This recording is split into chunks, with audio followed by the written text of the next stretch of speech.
Hello everyone. Today we talk about how to fix the app of Downloader. We go to settings, then we click on apps. After that you will search the app Downloader and you will click. You will on for stop. After that you will go to storage.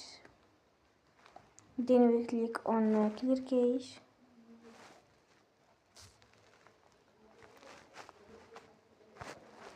You will go to Play Store